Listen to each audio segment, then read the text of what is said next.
नमस्कार, मैं हूं तिलकराज शर्मा। आज हमारे साथ कांग्रेस नेत्री पराग शर्मा हमारे साथ हैं। हमारे पास उनके लिए कुछ सवाल हैं, उनसे हम जानेंगे। पराग जी, पहले तो आपका लाइव न्यूज़ में स्वागत है। बहुत शुक्रिया तिलकराज जी।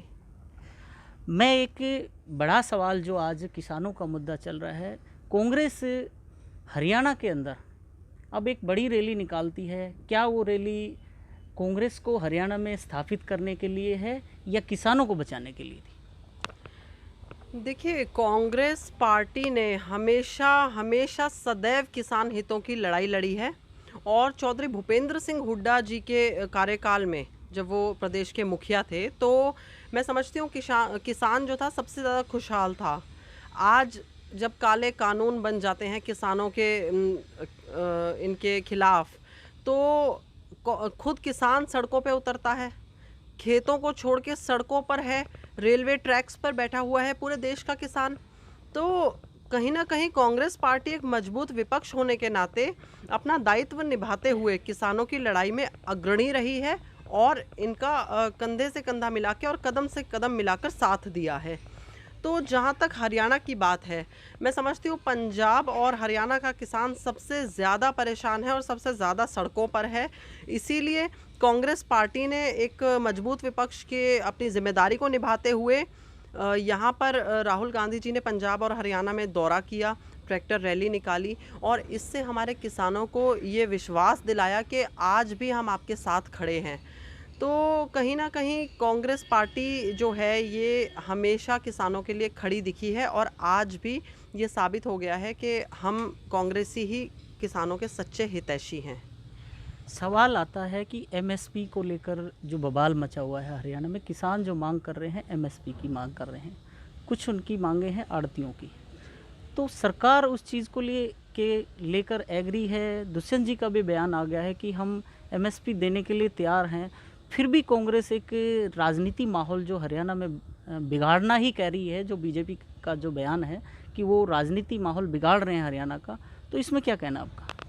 देखिए, सबसे बड़ी बात तो ये है कि दुष्यंत चौटाला जो कि खुद को एक किसानों के मसीहा का राजनीतिक बागडोर संभालने वाला व्यक्ति है, आई मीन टू से कि वो चौधरी देवीलाल जी के पड़पौत्र हैं, तो उन्होंने तो पूरी तरीके से उनका नाम डुबोया है। और जब किसानों के अगर आप इतने हितैषी हैं तो आपको उनसे मिलना चाहिए था। वो तो शांतिपूर्वक आपसे बात करने आए थे। आप प्रदेश के उप मुख्यमंत्री हैं, लेकिन जब किसान संगठन आपके घर का घेराव करते हैं तो आप उनसे मिलने की जगह, उन्हें संतुष्ट करने की जगह उनके ऊपर वाटर कैनन्स का छिड़काव करवाते हैं, उससे उनको वाटर कैनन्स से का इस्तेमाल करते हैं, आंसू गैस के गोले छोड़े जाते हैं। आखिर क्यों? आप उनके हितैषी हैं, आप उनके संगठनों से बात करते, लेकिन नहीं, आपने सिर्फ अपना राजनीतिक हित देखा और किसानों के विरोध में जो ये बिल पास हुए इसके खिलाफ आवाज़ नहीं उठाई। सिर्फ सत्ता का सुख भोगने के लिए आपने ये काम किया। जहाँ तक कांग्रेस पार्टी की बात है, हमारे किसी भी नेता ने अशांति का माहौल नहीं फैलाया। बहुत शांतिपूर्वक तरीके से प्रदेश के पूर्व मुख्यमंत्री चौधरी भूपेंद्र सिंह हुड्डा आज भी सभी जगह जाके दौरे कर रहे हैं मंडियों के। और आप मंडियों की व्यवस्था तो देखिए, वहाँ पर नमी नापने की मशीनें काम नहीं कर रही, पोर्टल काम नहीं कर रहे, वहाँ पे जो मंडियों में वहाँ पे फसल नहीं उठाई जा रही है, तो किसान के पास नहीं बन रहे हैं। कितना परेशान है किसान। और इनके तो खुद के भाजपा नेता असीम गोयल भाजपा विधायक धरने पर बैठ गए। इनके तो घटक दल के नेता और घटक दल इनका साथ छोड़ चुके हैं इस अध्यादेश और इन कानूनों के खिलाफ। ये किसको बेवकूफ़ बना रहे हैं और गुमराह करने की कोशिश कर रहे हैं दुष्यंत चौटाला और मनोहर लाल खट्टर। मैं समझती हूँ कि इनको इसका जवाब देना पड़ेगा और जनता का सामना करना पड़ेगा इन काले कानूनों के खिलाफ। अच्छा, अभी सांसद विजेंद्र जी जो सांसद हैं, उन्होंने काफ़ी इसका विरोध भी किया था और एक मीटिंग ली है। उसके बाद उन्होंने कहा था कि जो कांग्रेस है वो अपनी ज़मीन वापस तलाशने के लिए हरियाणा में ये इस तरीके का माहौल तैयार कर रही है, क्योंकि किसानों का कोई मुद्दा नहीं है, वो सिर्फ कांग्रेस का मुद्दा है ज़मीन तलाशने के लिए। देखिए, कांग्रेस पार्टी एक मजबूत विपक्ष है हरियाणा में, और अगर इन्होंने 75 पार का एक जुमला ना, एक शगुफा ना छोड़ा होता, एक नारा ना दिया होता, तो हमारे हरियाणा की जनता गफलत में ना आती। मैं समझती हूँ कि कांग्रेस पार्टी सत्ता के बेहद नज़दीक थी 2019 के चुनावों में, और इसके बाद भी कांग्रेस पार्टी आने वाले समय में सरकार बनाएगी। जहाँ तक भारतीय जनता पार्टी का सवाल है, इन्हें तो सत्ता से महरूम करने की तैयारी कर चुकी थी हरियाणा की जनता, लेकिन इन्होंने अपने महागठबंधन के द्वारा सरकार बना ली और जनता को ठगना शुरू कर दिया है। आज इतने घोटाले हो रहे हैं हरियाणा में कि हरियाणा सबसे बड़ा घोटालों का प्रदेश बन रहा है भाजपा और जजपा के महागठबंधन से।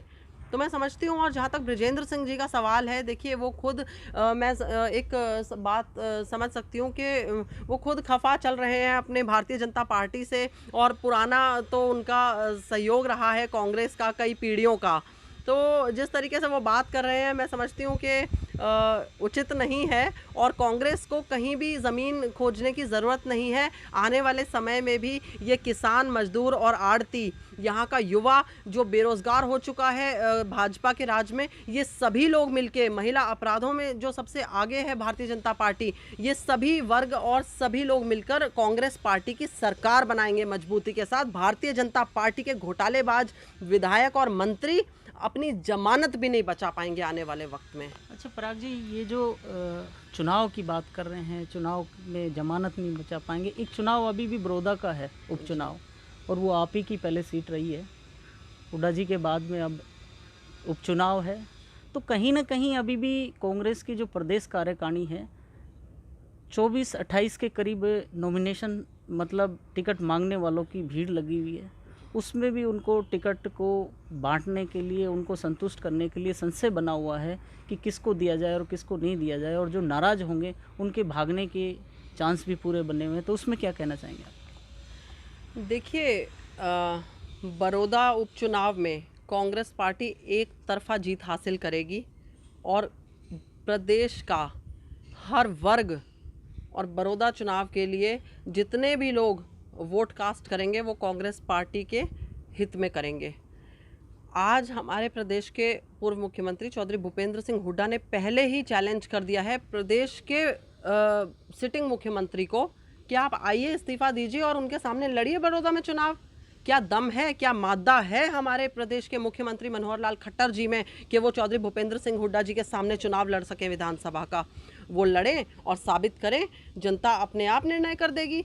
इससे ज़्यादा, इससे फालतू मुझे नहीं लगता मुझे इस प्रश्न पे जवाब देना चाहिए है। नहीं, अभी तक टिकट डिक्लेयर नहीं करी गई है ना पार्टी की। देखिए, पार्टी तो अभी टिकट तो किसी भी पार्टी के लिए डिक्लेयर करना सोच समझ के करते हैं, और ये हमारी लड़ाई है तो जनता के लिए। आपके सवाल जवाब पे कह रहा हूँ कि डर नहीं है ना, डर की बात कह रहा हूँ मैं। नहीं, डर नहीं है। आप देखिए, अभी कोरोना का जो काल रहा है, इस दौरान भी जो हमारे नेता हैं, कई नेता भी कोरोना की चपेट में आए हैं, तो बहुत सोच समझ के अभी हमारी मीटिंग्स चल रही हैं 15 GRG में, वॉर रूम है कांग्रेस पार्टी का, और वहाँ पे इन सब के लिए जो भी महत्वपूर्ण जिम्मेदारियां दी जाती हैं नेताओं को, और नेताओं से कार्यकर्ताओं तक आती हैं, तो ये हमारा अमली जामा पहनाया जा रहा है इन सब चीज़ों को, और मुझे लगता है बहुत जल्दी जनता के बीच में वो सारी बातें आ जाएंगी, और हमारा जिताऊ कैंडिडेट जनता के सामने होगा।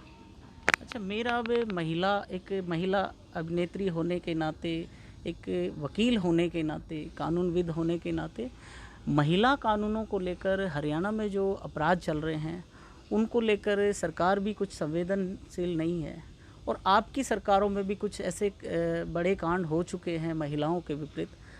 तो इसमें बीजेपी को तो आप घेर सकते हैं, लेकिन अपनी सरकार के बारे में जितने भी अपराध हुए थे उन अपराधों का भी हमारे पास पूरा डाटा है, लेकिन इन महिला अपराधों को कैसे रोका जा सकता है, ये बात आप एक हमारे दर्शकों को बताओ।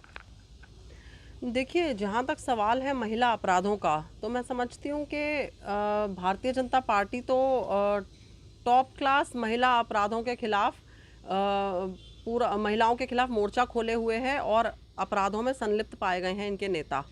और अगर आप बात करते हैं कांग्रेस पार्टी की, तो हाँ, निर्भया कांड हुआ था, हमने उसके लिए मुस्तैदी से कदम उठाए, और कांग्रेस पार्टी ने, राहुल गांधी जी ने सिर्फ निर्भया उस पीड़िता को ही न्याय नहीं दिलवाया, उसके साथ साथ ही उसके परिवार को भी स्थापित किया। तो ये बहुत बड़ा एग्जाम्पल था कांग्रेस पार्टी का संवेदनशील होने का। मगर दूसरी तरफ आप देखिए, जब हाथरस जैसे कांड हो जाते हैं तो वहाँ से योगी सरकार या देश के प्रधानमंत्री भी एक शब्द नहीं बोलते। उनके जो अधिकारी हैं वो पीड़ित परिवारों को धमकाते हैं। मैं समझती हूँ कांग्रेस पार्टी के होते हुए कभी भी ऐसा नहीं हुआ है कि किसी पीड़िता को या उसके परिवार को धमकाया गया हो। कुलदीप सेंगर एक ज्वलंत उदाहरण है, जिन्होंने जो रेप पीड़िता थी उसके परिवार को ट्रक के नीचे डलवा दिया, पीड़िता भी मर गई और आज कुलदीप सेंगर खुद कानूनी प्रक्रिया की वजह से जेल में है, सजा याफ्ता हैं। तो मैं समझती हूँ कि संवेदना बहुत बड़ी चीज़ होती है। हमारे नेताओं को संवेदनशील होना पड़ेगा और इस संवेदनशील होने के मुद्दे पर कांग्रेस पार्टी हमेशा आगे रही है। कांग्रेस ने न्याय की लड़ाई लड़ी है, पीड़ितों के का साथ दिया है, उनके साथ खड़ी मिली है। मगर भारतीय जनता पार्टी के नेता और यहाँ तक कि प्रधानमंत्री भी हमेशा जाति और वर्ग की राजनीति करते हैं। ये कभी न्याय की लड़ाई नहीं लड़ सकते।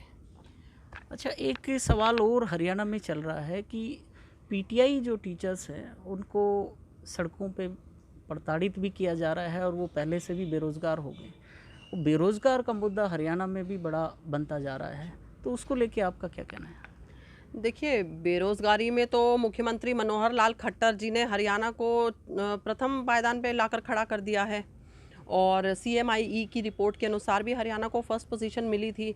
मैं समझती हूँ कि जो ये पीटीआई टीचर्स का मुद्दा है, यहाँ पर कांग्रेस पार्टी इनके साथ खड़ी है, लेकिन सरकार यानी कि भारतीय जनता पार्टी का ये दायित्व बनता था कि आप अपने एफिडेविट में इन पीटीआई टीचर्स की बहाली के लिए कोई बात बोलें, कोई लड़ाई लड़ें। मगर ऑनरेबल सुप्रीम कोर्ट के आगे इन्होंने पीटीआई टीचर्स की लड़ाई नहीं लड़ी।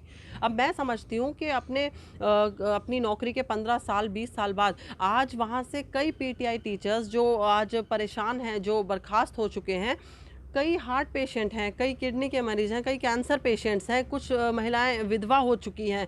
तो आज उनकी देखरेख कौन करेगा? सरकार करेगी, लेकिन सरकार अपने दायित्व से भाग रही है।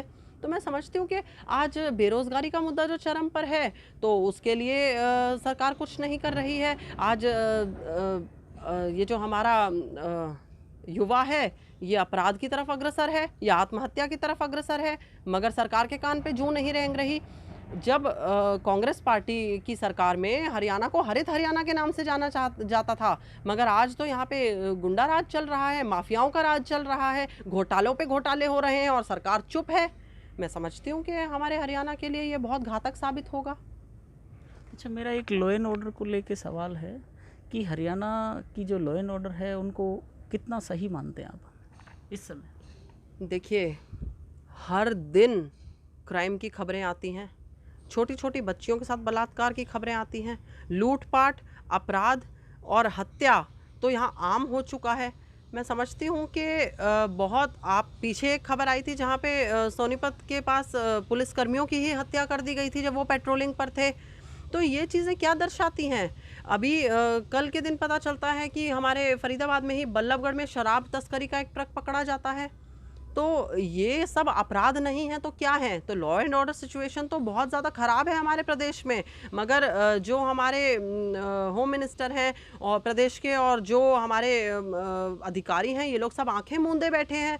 मैं समझती हूँ कि इनका कोई सरोकार नहीं है लॉ एंड ऑर्डर सिचुएशन से। और लॉ एंड ऑर्डर इतना ख़राब है कि महिलाएं आज सड़कों पे नहीं उतर पा रही हैं, सड़कों पर निकल नहीं पा रही हैं, लूटपाट हो रही है, स्नैचिंग हो रही है, पुलिस जो है कि मुकदमा दर्ज नहीं करती है। तो आखिर जनता जाए कहाँ? जनता जब सड़कों पे उतरती है सरकार और प्रशासन के खिलाफ, तो इनके ऊपर लाठियां बजवाई जाती हैं। ये क्या लोकतंत्र है? हरियाणा में लोकतंत्र की हत्या कर चुकी है मनोहर लाल खट्टर सरकार और इनके गठबंधन की जजपा सरकार।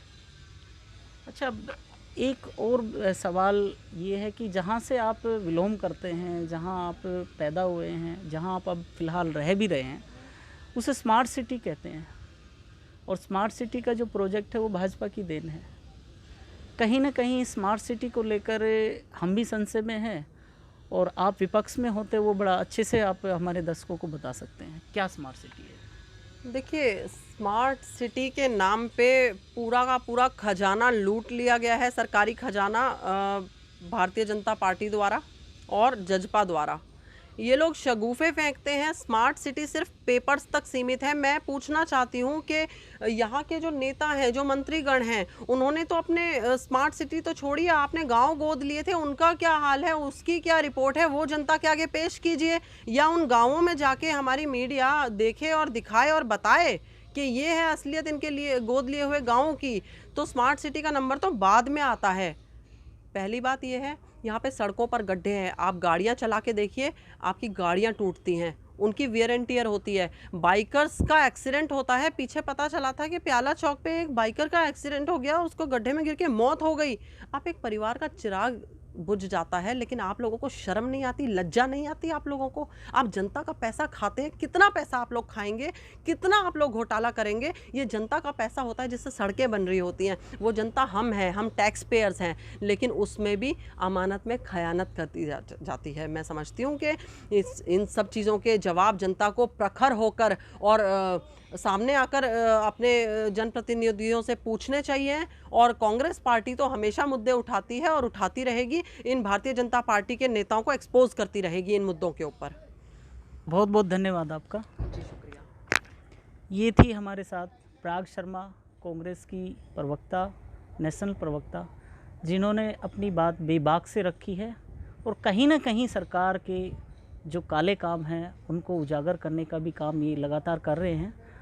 और अब देखना ये है कि क्या कांग्रेस पार्टी इस जो मुद्दे अभी पराग शर्मा ने हम लोगों के सामने रखे हैं इनको भुना पाती है अगले चुनाव तक, ये देखने वाला बात है। खबरों की विस्तार से जानकारी के लिए सब्सक्राइब करें हमारा चैनल और क्लिक करें बेल आइकन पर, ताकि कोई भी खबर आपसे अछूती ना रह सके।